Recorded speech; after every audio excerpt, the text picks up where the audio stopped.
नमस्कार, आप देख रहे हैं इंडिया वॉइस और मैं हूं आपके साथ पुष्पेंद्र चौधरी। देवभूमि समाचार में आपका स्वागत है। बुलेटिन की शुरुआत करेंगे। डोईवाला विधानसभा के पूर्व विधायक, उत्तराखंड सरकार के पूर्व कैबिनेट मंत्री और वरिष्ठ मजदूर नेता स्वर्गीय हीरा सिंह बिष्ट को परवादून कांग्रेस कार्यालय में आयोजित श्रद्धांजलि सभा में भावभीनी श्रद्धांजलि दी गई।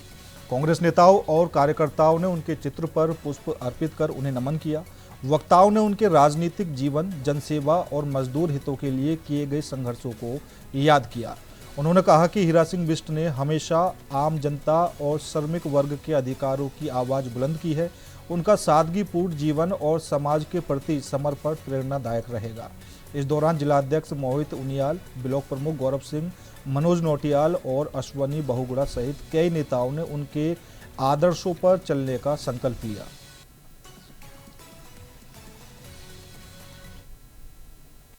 परवादून जिला कांग्रेस कार्यालय में पूर्व कैबिनेट मंत्री स्वर्गीय हीरा सिंह बिष्ट जी को श्रद्धांजलि देने के लिए सभी कांग्रेस कार्यकर्ता यहाँ एकत्रित हुए हैं। और ऐसा नहीं सिर्फ कांग्रेस के कार्यकर्ता हैं, जो लोग उनसे जुड़े थे, जो आमजन उनसे पहले जुड़े थे, वो भी आज यहाँ कार्यालय में पहुँचे हैं। तो एक बड़ी क्षति है पूरे डोईवाला क्षेत्र के लिए, पूरे उत्तराखंड के लिए बड़ी क्षति है। सबसे वरिष्ठ नेता बिष्ट जी रहे और बिष्ट जी करीब 3 बार विधायक रहे और डोईवाला विधानसभा क्षेत्र से बहुत कम समय उनको मिला। करीब 2 से ढाई साल वो विधायक रहे। उपचुनाव वो जीते थे 2014 का, और उसके बाद उनकी चाहे तहसील की हम बात करें, चाहे पॉलिटेक्निक की बात करें, चाहे सड़कों का जाल जो बिछा डोईवाला क्षेत्र में, तो इतने कम समय में ऐतिहासिक काम बिष्ट जी के द्वारा किया गया। और इस उम्र के पड़ाव में भी देहरादून कांग्रेस में प्रदेश कार्यकारिणी के गठन को लेकर सियासी सवाल उठने लगे हैं। वरिष्ठ नेता गणेश गोदियाल को प्रदेश अध्यक्ष की जिम्मेदारी मिलने के करीब 8 महीने बाद भी उनकी टीम का ऐलान नहीं हो पाया है। कांग्रेस नेताओं का कहना है कि पार्टी लगातार जनहित के मुद्दों को उठा रही है और चुनावी तैयारियां जारी है। उनका दावा है कि बीजेपी को कांग्रेस की कार्यकारिणी से ज्यादा अपनी राजनीति की चिंता है। तो वहीं बीजेपी ने कांग्रेस पर निशाना साधते हुए कहा कि पार्टी में आंतरिक खींचतान के कारण कार्यकारिणी घोषित नहीं हो पा रही है। राजनीतिक जानकारों का मानना है कि विधानसभा चुनाव से पहले यदि कांग्रेस अपनी टीम घोषित कर देती है तो चुनाव प्रबंधन में उसे मजबूती मिलेगी, लेकिन देरी का फायदा बीजेपी को मिल सकता है। कांग्रेस पार्टी की कार्यकारिणी पे मुझे लगता है कि जितनी नजर विपक्षी दल जो सत्ता में बैठे हैं उनकी है, उससे बेहतर तो आप अपने संगठन पे ध्यान दीजिए। माननीय प्रदेश अध्यक्ष जी कई बार कह चुके हैं और अभी पिछले हफ्ते भी उन्होंने मीडिया से बात करते हुए ये बात कही कि बहुत जल्द जो है प्रदेश की कार्यकारिणी आ जाएगी। आपने देखा प्रदेश के माहौल ऐसे बने जिसकी वजह से जो है कार्यकारिणी आने में जो है डिले हो गया। फिर राहुल जी का दौरा था, के सी वेणुगोपाल जी का दौरा था, अब माननीय खड़गे जी का भी दौरा है। लेकिन अध्यक्ष जी ने ये बात कही है कि कार्यकारिणी नहीं आई है, इसका मतलब ये नहीं है कि कार्य नहीं हो रहा है। जो लोग कार्यकारिणी में है वो भी हमारे ही कार्यकर्ता हैं, हमारे अपने लोग हैं। कार्यकारिणी ना आने की वजह से कोई काम रुका नहीं है। सारे कार्यकर्ता, सारे पदाधिकारी एकजुट हो करके भाजपा की जो जन विरोधी नीतियां हैं उसके खिलाफ सड़कों पर है। जो हल्द्वानी में जो है प्रस्तावित है 8 अगस्त को, उसकी तैयारियां कैसे होंगी। प्रियंका गांधी जी की जो है कार्यक्रम को डिजाइन किया जा रहा है।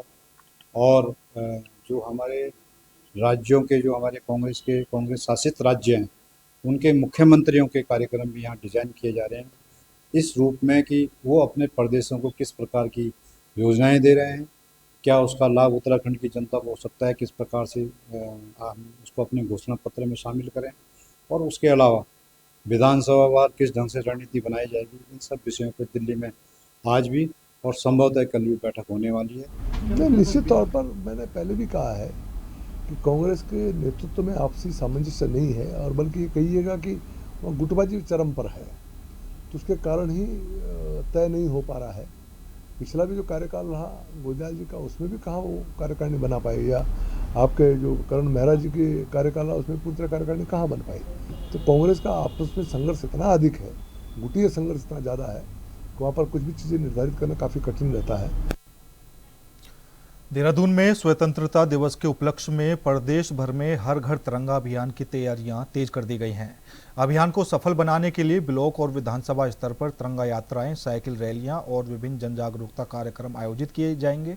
प्रशासन ने सभी संबंधित विभागों को व्यापक जनभागीदारी सुनिश्चित करने के निर्देश दिए हैं, जिससे अधिक से अधिक लोग अभियान से जुड़ सकें। शहरी और ग्रामीण क्षेत्रों में तिरंगा थीम पर प्रदर्शनी, सांस्कृतिक कार्यक्रम, देशभक्ति से जुड़े आयोजन और जागरूकता गतिविधियां भी आयोजित होंगी। अभियान का उद्देश्य हर घर तिरंगा फहराने के साथ नागरिकों में राष्ट्रभक्ति, राष्ट्रीय एकता और स्वतंत्रता सेनानियों के प्रति सम्मान की भावना को मजबूत करना है।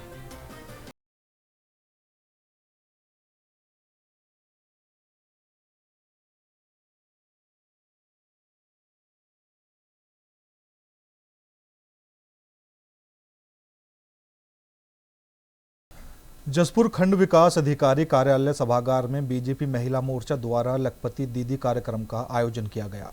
कार्यक्रम की संयोजक राजदीपिका मधुर रहीं, जबकि संचालन बीजेपी महामंत्री विशाल कश्यप ने किया। मुख्य अतिथि उत्तराखंड आपदा प्रबंधन समिति के उपाध्यक्ष और राज्य मंत्री विनय कुमार रुहेला और बीजेपी जिलाध्यक्ष मनोज सिंह पाल सहित महिला मोर्चा की जिलाध्यक्ष आकांक्षा ठाकुर और जिला मंत्री प्रियंका मिश्रा मौजूद रहीं। अतिथियों का पुष्पमालाओं और अंगवस्त्र भेंट कर स्वागत किया गया। वक्ताओं ने कहा कि बीजेपी सरकार महिलाओं की सुरक्षा के साथ उन्हें आत्मनिर्भर बनाने के लिए लगातार कार्य कर रही है।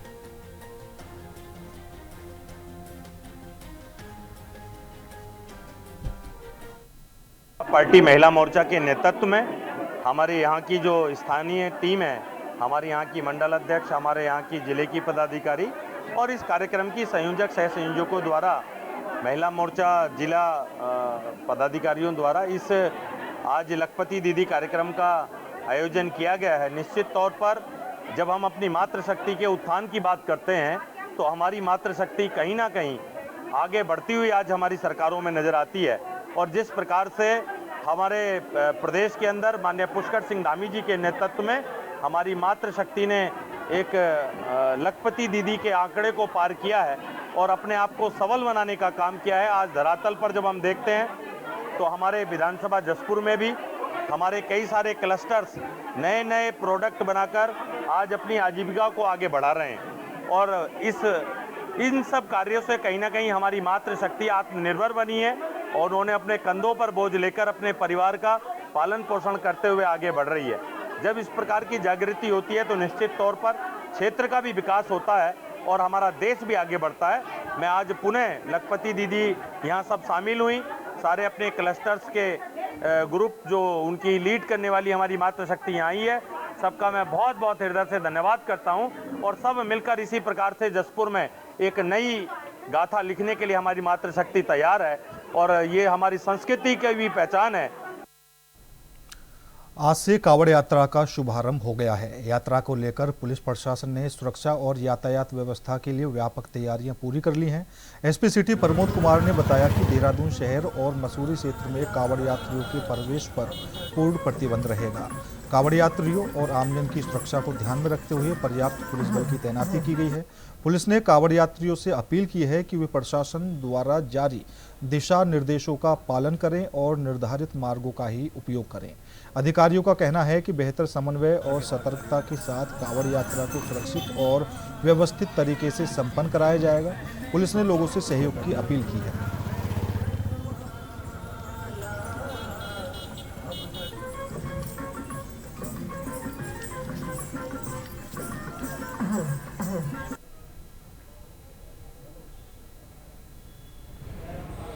जो रूट्स हैं और जो भी एरियाज़ हैं जहाँ से उनका ट्रैफिक आएगा, पैदल आएंगे या उनके जो वाहन आएंगे, उसके लिए व्यापक तैयारी हमारे द्वारा कर ली गई हैं। हमारे इसमें जो नोडल हैं वो एसपी ऋषिकेश हैं और साथ ही साथ एसपी ट्रैफिक साहब के द्वारा जो हमारा ट्रैफिक का प्लान है, डाइवर्जन प्लान है, जो हमारे ट्रैफिक डाइवर्जन से रिलेटेड ड्यूटी पॉइंट्स है वहाँ भी ड्यूटी लगा दी गई है। और हमारी कोशिश यही रहेगी कि कोई भी कावड़ यात्री, कावड़ का बड़ा वाहन है या छोटी वाहन है, वो देहरादून सिटी में या मसूरी की ओर को उसको प्रवेश जो पूरा प्रतिबंधित कर दिया गया है। इसके लिए जो पर्याप्त मात्रा में जो हमारे सिटी के जो एंट्री पॉइंट्स हैं तो वहाँ पर पर्याप्त मात्रा में ड्यूटी लगा दी गई है और हम सभी से उम्मीद करते हैं कि सभी इसका पालन भी करेंगे और ताकि ये कावड़ यात्रा जो एक अच्छी तरीके से और व्यवस्थित रूप से चलाई जा सके। ऋषिकेश में कावड़ यात्रा की तैयारियों को लेकर ऋषिकेश विधायक प्रेमचंद अग्रवाल ने कैंप कार्यालय में प्रशासनिक अधिकारियों के साथ समीक्षा बैठक की, बैठक में विधायक ने कांवड़ियों की सुरक्षा और बेहतर व्यवस्थाओं पर विशेष जोर दिया। उन्होंने अधिकारियों को कांवड़ यात्रियों के साथ मधुर और सहयोगात्मक व्यवहार रखने के निर्देश दिए हैं। कांवड़ यात्रा मार्गों पर साफ सफाई, जल निकासी, पथ प्रकाश व्यवस्था, क्रेन और एम्बुलेंस की तैनाती सुनिश्चित करने को भी कहा गया है। विधायक ने स्पष्ट किया है कि यात्रा के दौरान किसी भी स्तर पर लापरवाही बर्दाश्त नहीं की जाएगी। सावन महीने में कांवड़ियों का पुष्प वर्षा के साथ भव्य स्वागत भी किया जाएगा।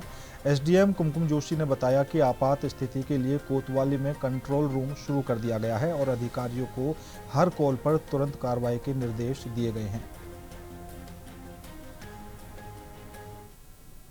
कहा गया है कि गुरु ब्रह्मा, गुरु विष्णु, गुरुदेव महेश्वरा, गुरु साक्षात परब्रह्म तस्मै श्री गुरुवे नमः। यानी कि जिस गुरु ने भगवान ब्रह्मा जी, विष्णु जी, महेश जी का रास्ता बताया, जो हमारे और भगवान के बीच में सेतु का काम करते हैं, जो गुरु जिसको कहा जाए, तो मैं ये भी कह सकता हूँ गुरु जो है दो शब्दों से बना है, गु और रू। गु का मतलब अंधकार, रू का मतलब प्रकाश।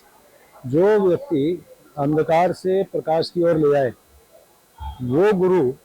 और आज गुरु पूर्णिमा, उसमें एक बहुत महत्व है कि आज सभी जितने लोग हैं जो अपने अपने गुरु, अनेकों गुरु जिसके बारे में हम लोग जानते हैं, चाहे शिक्षा के गुरु होंगे, चाहे आध्यात्मिक गुरु होंगे, अन्य गुरु होंगे, सब लोग आज के दिन उनकी पूजा करते हैं। मैं भी आज अपने इस विधानसभा क्षेत्र के अनेकों जो हमारे आश्रम हैं, मठ हैं, उसमें मुझे जाने का सौभाग्य प्राप्त हुआ, आशीर्वाद लिया। और निश्चित रूप से मैं कह सकता हूँ कि आज जो तांता लगा है सभी जगह, सभी लोग अपने गुरु को प्रणाम कर रहे हैं, उनको कुछ अर्पित कर रहे हैं। उधम सिंह नगर के सितारगंज तहसील में विजिलेंस की ट्रैप कार्रवाई के बाद विवाद गहरा गया है। संग्रह अमीन मदनलाल शर्मा और वरिष्ठ सहायक भूपेंद्र सिंह राणा की गिरफ्तारी के विरोध में तहसील कर्मचारियों ने मुख्य गेट पर ताला लगाकर प्रदर्शन किया। कर्मचारियोयों का दावा है कि बरामद धनराशि रिश्वत नहीं बल्कि सरकारी राजस्व और केसीसी ऋण वसूली की राशि थी और दोनों कर्मचारियों विभागीय दायित्व निभा रहे थे। तहसीलदार हिमांशु जोशी ने बताया कि मामले की रिपोर्ट जिलाधिकारी को भेज दी गई है। दूसरी ओर विजिलेंस के प्रभारी निरीक्षक प्रभात कुमार ने कहा है कि शिकायत के बाद सत्यापन के बाद बंधन मुक्ति और एफआईआर खत्म कराने के नाम पर रिश्वत मांगने के आरोप में दोनों को ट्रैप कर गिरफ्तार किया गया है। दोनों पक्षों के दावों में विरोधाभास के बीच अब निष्पक्ष जांच और प्रशासन के अगले कदम पर सबकी नजर है।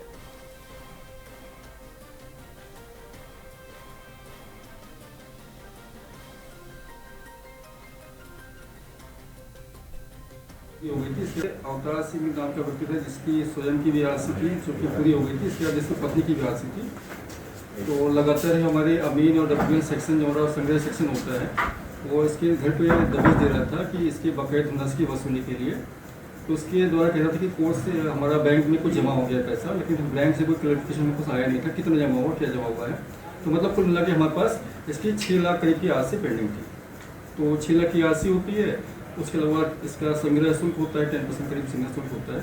तो सबसे जमा करने के संबंध में इनकी बातचीत हुई और उसी क्रम में इसने एक व्यक्ति की थोड़ा आपराधिक प्रवृत्ति का है, तो उसने फिर बिजनेस से शिकायत की जो भी की। और वो जो हमारा वसूली में धनराशि जमा होती है, कैश में जमा होती है, उसमें शिकायत करके उसमें कार्रवाई करवाई गई है जानबूझ से। अगर कुर्की किसी की हो गई है आरसी कटने की वजह से या किसी को लाइसेंस चाहिए तो उस स्थिति में हमको डब्ल्यूएन सेक्शन से इसमें नोटिस मांगते हैं। उसके बाद ही इसमें कार्रवाई अग्रसित की जाती है, अन्यथा लाइसेंस बनना हो, हटाना हो, वो नहीं हटाई जाती है, ताकि सरकार का जो शुल्क है सरकार को वापस मिल सके। रामनगर में देर शाम हुई तेज बारिश के बाद रामनगर नेशनल हाईवे पर रेगोड़ा क्षेत्र स्थित बरसाती नाला उफान पर आ गया है, जिससे यातायात प्रभावित हो गया है। नाले में तेज जल प्रवाह के कारण दोनों ओर पहाड़ों की तरफ जाने वाले वाहनों की आवाजाही कुछ समय के लिए रुक गई। वाहन चालकों को पानी का बहाव कम होने तक इंतजार करना पड़ा। इस दौरान हाईवे पर वाहनों की लंबी कतारें लग गई। हालांकि कुछ वाहन चालक जोखिम उठाते हुए तेज बहाव के बीच अपने वाहन नाले से पार करते हुए नजर आए, जिससे हादसे की आशंका बनी रही। स्थानीय लोगों ने प्रशासन से बरसात के मौसम में ऐसे संवेदनशील स्थानों पर सुरक्षा व्यवस्था मजबूत करने और आवश्यक चेतावनी संकेत लगाने की मांग की है, जिससे किसी भी अप्रिय घटना से बचा जा सके। आज देखिए हमारे वहाँ जरत बाबा रिंगोड़ा पे बारिश में आया नाला। ये देखिए गाड़ी कैसे पार हो रही है, बहुत बड़ा नाला आया है। ये देखो लोग बैठे हुए हैं सारे, सब लोग खड़े हैं, वेट कर रहे हैं। ये देखिए वहाँ लोगों की बाइक फंस गई, देखो बाइक डाली लोगों ने। बाइक ऋषिकेश में अवैध शराब की बिक्री के खिलाफ आबकारी विभाग की कार्रवाई लगातार जारी है। इसी क्रम में आबकारी विभाग ऋषिकेश की टीम ने श्यामपुर बाजार स्थित एक फूड प्लाजा रेस्टोरेंट में छापेमारी की। तलाशी के दौरान रेस्टोरेंट से 55 पौवे और 16 कैन बियर बरामद की गई हैं। कार्रवाई के दौरान टीम ने आरोपी सिमोन को गिरफ्तार कर लिया है। आबकारी विभाग ने आरोपी के खिलाफ उत्तराखंड आबकारी अधिनियम के तहत मामला दर्ज कर विधिक कार्रवाई शुरू कर दी है। विभाग का कहना है कि अवैध शराब के कारोबार पर रोक लगाने के लिए अभियान आगे भी लगातार जारी रहेगा और नियमों का उल्लंघन करने वालों के खिलाफ सख्त कार्रवाई की जाएगी।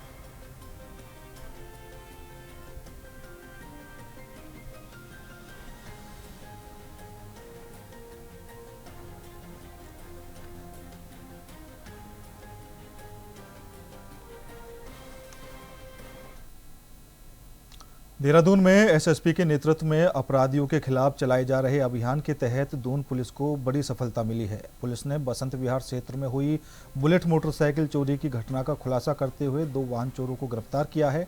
पुलिस के अनुसार आरोपियों ने चोरी की घटना को अंजाम दिया था, जिसके बाद टीम ने जाँच करते हुए दोनों को पकड़ लिया। गिरफ्तार अभियुक्तों के कब्जे से चोरी की गई बुलेट मोटरसाइकिल भी बरामद कर ली गई है। पुलिस ने दोनों आरोपियों के खिलाफ संबंधित धाराओं में कार्रवाई शुरू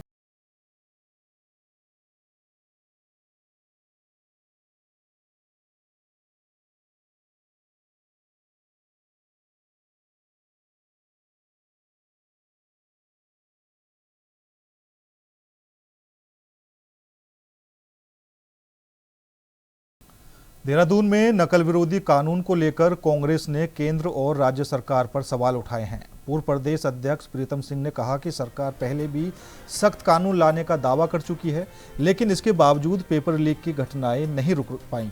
उन्होंने सवाल किया कि नए कानून में ऐसा क्या अलग होगा जिससे नकल और पेपर लीक के संगठित कारोबार पर प्रभावी रोक लग सके। प्रीतम सिंह ने कहा कि कानून बनने के बाद भी राज्यों के पेपर लीक की घटनाएं सामने आई हैं, जिसकी जिम्मेदारी सरकार की है। उन्होंने कहा कि इन मामलों के विरोध में युवाओं को सड़कों पर उतरना पड़ा और उन्हें परेशानियों का सामना करना पड़ा।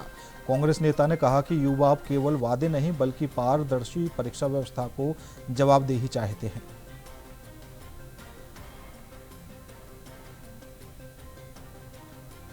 में नकल विरोधी कानून लाया जा रहा है और मैं कहना चाहता हूं कि केंद्र ने 2024 में भी नकल विरोधी कानून लाने का काम किया और ये दावा किया था कि ये सख्त नकल विरोधी कानून है, लेकिन उसके बावजूद भी जो है पेपर लीक हुए हैं। अब 2026 में इसकी कयामत जो है फिर शुरू हो रही है। अब फिर कड़ा कानून लाने की बात कही जा रही है, लेकिन कड़े कानून में प्राविधान क्या है? आपने सजा की अवधि बढ़ाई है, आपने जो उन पर फाइन लगेगा या उनसे जो है पेपर लीक होने के परिप्रेक्ष्य में जो धनराशि उसको बढ़ाने का काम किया है, लेकिन रुकेगा कैसे ये तो बताएं। हरिद्वार में सावन के पहले दिन हरिद्वार में मौसम ने करवट ली और सुबह से तेज बारिश का दौर जारी रहा। मूसलाधार बारिश के बावजूद शिव भक्तों का उत्साह कम नहीं हुआ। हरिद्वार में हजारों कांवड़िए बम बम भोले के जयघोष के साथ अपने गंतव्य की ओर लगातार रवाना होते रहे। हर की पेड़ी प्रमुख शिवालयों और कांवड़ यात्रा मार्गों पर श्रद्धालुओं की भारी भीड़ देखने को मिली है। बारिश के बीच भी कांवड़ियों में आस्था और उत्साह चरम पर रहा। सुरक्षा व्यवस्था को लेकर पुलिस, एसडीआरएफ और प्रशासनिक टीमें सभी ड्यूटी पॉइंट पर मुस्तैद रहीं और यात्रा पर नजर बनाए रखी।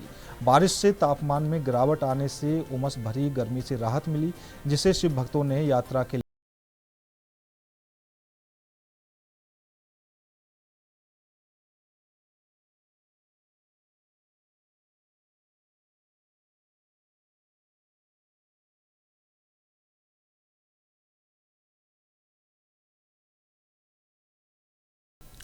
छह सूत्रीय मांगों को लेकर नगर निगम सफाई कर्मचारी यूनियन के बैनर तले निगम कर्मचारियों का धरना जारी रहा। नगर निगम सफाई कर्मचारी यूनियन के अध्यक्ष सोनू खैरवाल ने कहा कि यूनियन राज्य सरकार को 6 सूत्रीय ज्ञापन दे चुकी है, लेकिन सरकार द्वारा इस पर आज तक ठोस फैसला नहीं लिया गया है, जिसे लेकर पर्यावरण मित्र सफाई कर्मचारियों में काफी आक्रोश है। कर्मचारियों की मांग थी कि अस्थायी पर्यावरण मित्रों का जुलाई महीने का वेतन 800 रुपये प्रतिदिन की दर से भुगतान किया जाए। कर्मचारियों ने चेतावनी दी कि यदि जल्दी ही मांगें पूरी नहीं हुई तो कर्मचारी 3 दिनों का कार्य बहिष्कार करेंगे।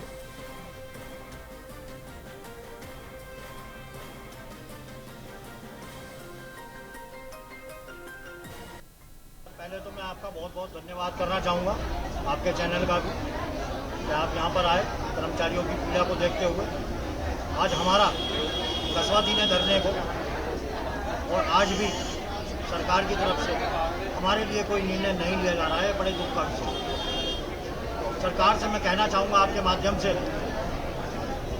कि हमारे माननीय मुख्यमंत्री जी श्री पुष्कर सिंह धामी जी, ये सफाई कर्मचारी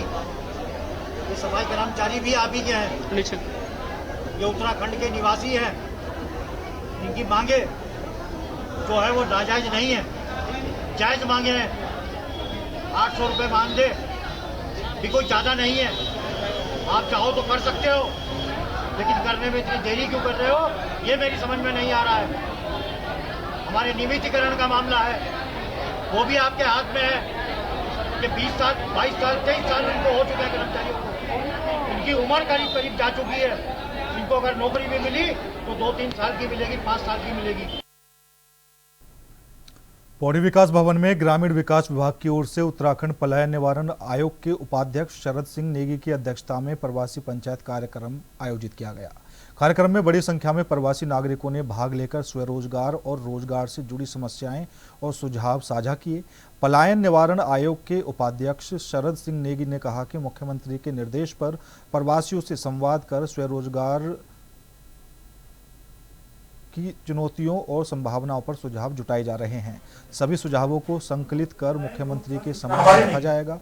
इस दौरान एक होमस्टे संचालक ने अपने होमस्टे तक पेयजल सुविधा नहीं होने की समस्या उठाते हुए शीघ्र समाधान की मांग की है।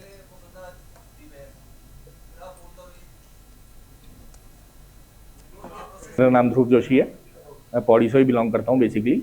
वैसे पहले बाहर जॉब करता था, अब इसके तहत जो रिवर्स हमारा पलायन हो रहा है उसके तहत मैंने यहीं अपना एक होम स्टे खुला है, तो बस उसी के तहत मैं आया था और कुछ सुझाव मैं देना चाहता था जो कि मैंने आगे पिच किए हैं, जिसमें कि मूल रूप से मतलब हमें अधिकारियों द्वारा भी बताया गया कि भाई बहुत कम ऐसा होता है कि पहाड़ों में जो है एक चंक ऑफ लैंड, एक जगह पे इतनी सारी लैंड जो है वो मिले या दिखे हमें।